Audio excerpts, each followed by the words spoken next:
With just over a quarter of the championship season down, Leicester have already made themselves favourites not just to win promotion, but to comfortably top the table come May. The Foxes gambled big on former Pep Guardiola assistant Enzo Maresca over the summer and substantially remade their squad, with key contributors like James Maddison, Harvey Barnes, Youri Tielemans and Kekla Soyuncu moving on. But clearly it's worked for them. The Midlands side picking up 12 wins and just a single loss from their 13 games to date, putting them on 36 points. That's 14 ahead of third already.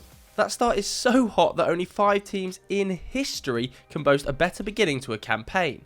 And if Leicester were to maintain this pace, they'd end the year with a goal difference of plus 71 and 127 points.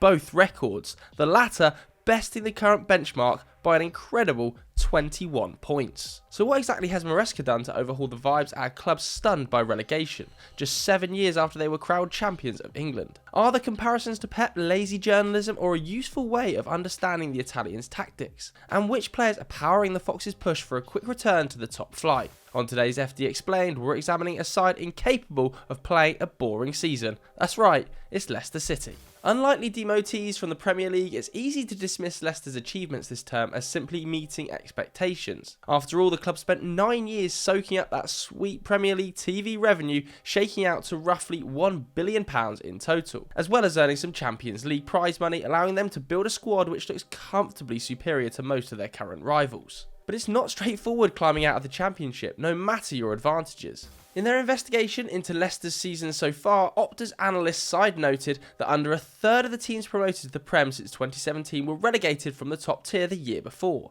and since 1994 only 27 out of 89 relegated sides have regained Premier League status in a single campaign.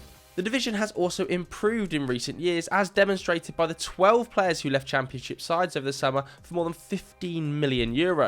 And Leicester were hardly facing the campaign with the squad that went down, with 4 of the 5 players that earned the most minutes at the King Power in 2022-2023 departing. Still, Leicester made solid moves over the summer. Experienced ball players like Harry Winks and Conor Cody came in for a combined €20 million, while former Arsenal Academy player Steffi Mavidi at 25 years old was a known quantity on the wing. And then came a raft of interesting gambles. Young striker Thomas Cannon came from Everton, 23-year-old goalkeeper Mads Hermansson from Brøndby, and 3 exciting loans. In Chelsea's highly rated midfielder Cesar Casadei, Man City youth defender Callum Doyle, and Abdou Fatouha Issakou, a Ghanaian winger out of Sporting. 4 of those rank in the team's 11 most used players so far, giving the lineup both freshness and continuity. And like Vincent Kompany, whose Burnley side have been the obvious comparison for Maresca's work, the manager has shown the influence of Pep Guardiola clearly in his short reign. At present, Leicester play an intricate and patient possession game, with the 3rd lowest speed towards goal in the division, and the most passes per sequence, which is exactly how Man City profile for the same stats among Premier League sides, if to a more extreme extent. And if Leicester are trying to do the same thing as City, they are accomplishing it in a similar way, with Ricardo Pereira stepping into midfield from right back, leaving a back 3 to mop up any breakaway attacks and allowing Kieran Dewsbury-Hall to push further up the pitch. Here's Pereira's heat map. Now, to some degree, this may all seem like obvious stuff. Maresca wants the team to be good.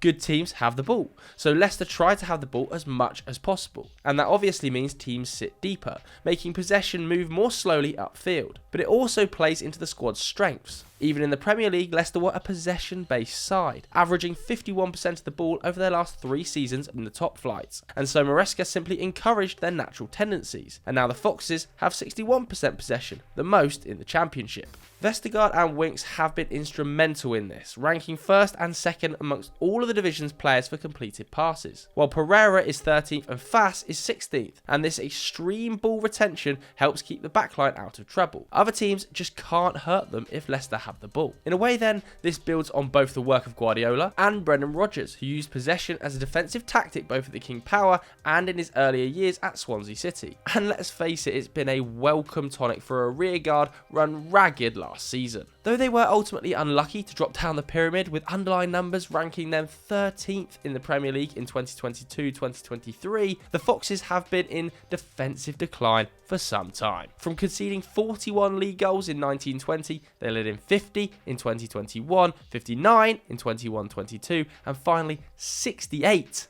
last season, a truly appalling effort.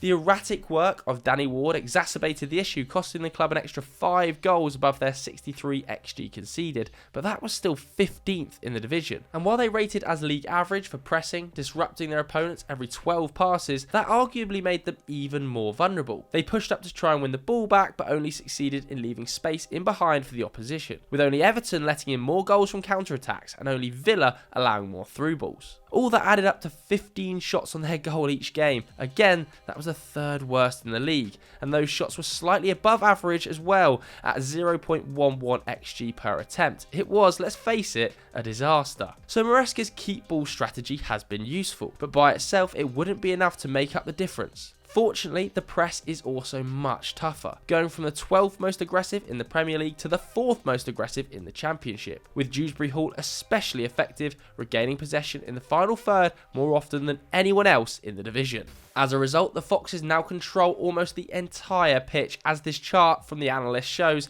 in blue. They can see just 11 shots a game, and shot quality is down to 0.08 XG per attempt. That's the joint lowest amongst all 24 clubs. So it's no surprise they're the best team in the competition by XG conceded, allowing under 1 XG in 7 of their matches so far. And they've only let in 7 actual goals in 13 games. That's 6 fewer than anyone in the Championship.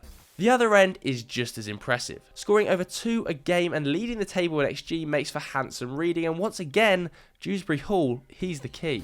Though Leicester boasts 5 players with at least 6 appearances and over 0.5 XG per 90, the 25-year-old is at 0.8. That's more than Ollie Watkins or Heung-min Son this campaign. And he's bagged 10 goal involvements, of course, top of the league. He's shooting like a striker, taking 3.2 shots a game and creating like a world-class 10 at 3.4 chances created per 90, leading the squad in both categories, whilst also adding 1.5 dribbles a game and only sitting behind Doyle for progressive passing. That pressing is helping too, with only 2 teams turning the ball over in the final third more often, and 4 goals coming from those turnovers already, joint top. It is an absolutely astonishing all-round individual effort, which would be getting way more headlines if it wasn't happening in the second flight. But if it leads to promotion, it'll arguably count as one of the most valuable breakout seasons for any player in recent memory. Handed a club with plenty of assets, but a seriously low morale issue, Enzo Maresca has rapidly got his team playing an attractive, distinctive style, and he's done it with relatively few peak age stars. A huge portion of the squad is composed of youngsters breaking through and underrated journeymen. How the coach evolves his team and copes with the demands of an arduous campaign remains to be seen, but with such a hot start, the Foxes have surely given themselves a cushion which can help them through the tough stretches of the season. And given that so many of these players have recently appeared in the top flight, Leicester should be even better placed than many other teams to stay up once they win promotion, having dominated the ball even last season. It may not be the fairy tale like 2015-16, but for the first time in a while, the good feeling is back at the King Power, and the club have got some direction again. Who knows where it can take them? So that was our look at Leicester City in the Championship. If you enjoyed it, hit the like button, hit subscribe. Thanks very much for watching. We'll see you later.